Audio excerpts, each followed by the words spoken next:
please inform our viewers no regarding po sa PhilHealth Advisory, yung PhilHealth Advisory number 2023-0012 kung saan nakapaloob po ang mga pagbabago ukol po sa PhilHealth Special Privileges. Sige po.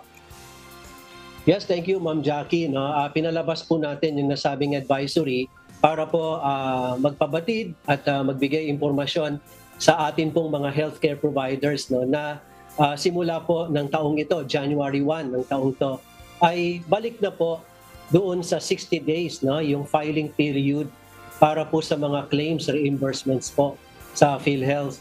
Ito kasi ay naging 120 days nitong nakaraang pandemya at bunga po ng pagtatapos no, ng state of calamity batay po sa naging proclamation po ng ating Pangulong Bongbong Marcos Jr.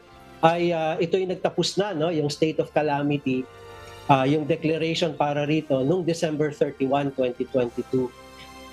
At kaalinsabay niyan ay kailangan din nating mag-adjust no, sapagkat yung special privilege na 120 days na filing period ay kapag meron lamang po ng mga state of calamity. Kaya nga po, bumalik na po tayo sa dati. Yung 60 days naman po, Ma'am Jackie, dati na po natin itong panuntunan. Yan. So, klarado, Miss Jackie, ulitin natin. During the pandemic, that's 120 days, period, para makapag-file ng claim. Pero starting January 2023, bumalik na yan sa dating polisiya, that's 60 days. Ano po? 60 days filing period. Yan. Kung nakukuha natin ang tama, doon sa mga kababayan natin na nakikinig at nanonood, pakitingnan, pakisulat because that is very important. Okay. Sir Ray, doon sa mga healthcare provider, ano ang gusto nyong ipaalala sa kanila upang hindi sila magkaproblema doon sa pagka-claim? Baka hindi sila masyadong aware, baka hindi sila masyadong familiar. Go ahead po, Sir Ray. Yes, Ma'am Annie. No? Actually, bago naman natin pinalabas ng advisory na ito, ay noong September of last year, meron din naman tayong paunang information na po. Kaya malawak din naman no, yung ating naging information dissemination dito. Pero ito po ay bilang pag-uulit na lang para wala pong made-deny na claims no, dahil sa na-late po sa 60 days yung pagpa-file sa PhilHealth. Kaya ang ating panawagan, Ma'am Annie, ay i-file no, yung mga claims ng mga pasyente within 60 days. No? So yan ay 2 buwan, no? Matagal na po yan. At para hindi po made-deny yung claims, no? Kasi pagka yan ay na-file on the 61st day, no? O lagpas na sa 60 days, ay syempre, made-deny na po yung claim. Okay, Miss Jackie, pwede natin i-discuss itong bagay na ito, Miss Jackie. Ano po? Kasi may mga pagkakataon na may na-encounter tayo na lumagpas sila doon sa filing period, nagkaka-encounter sila talaga ng problema.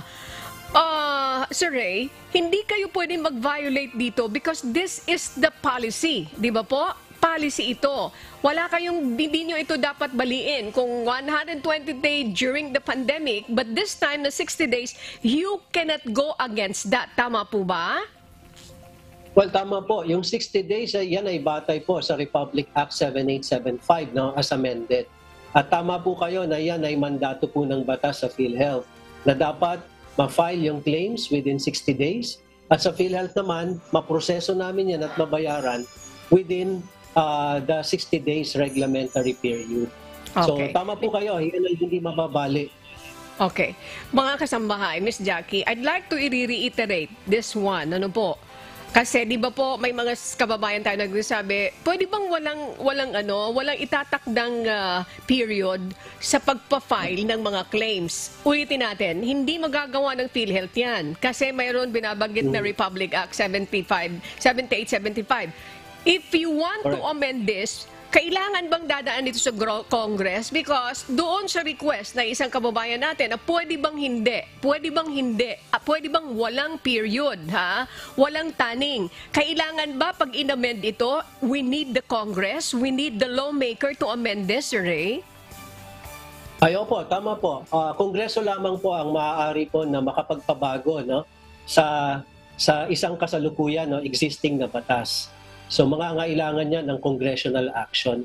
Pero alam niyo po, yung halaga po na meron tayong takdang panahon sa pagpa-file ng claim ay upang mabayaran din naman natin po sa takdang panahon, yun pong dapat bayaran natin sa mga hospitals. Kasi imagine niyo kung wala pong 60 days, no, walang filing period, no, na within which dapat ma-submit sa PhilHealth yung claim, edi sa halip na maibalik agad ng PhilHealth, no, ma-reimburse agad ng PhilHealth yung ospital, hindi namin magagawa yon kung hindi darating yung claim sa atin, kung magtatagal pa, di ba? So, kalugihan ito doon sa ospital. Kasi sila yung nagpaluwal na di ba? Nagpaluwal doon sa mga serbisyo na kinailangan ng pasyente habang naka-confine sa kanila.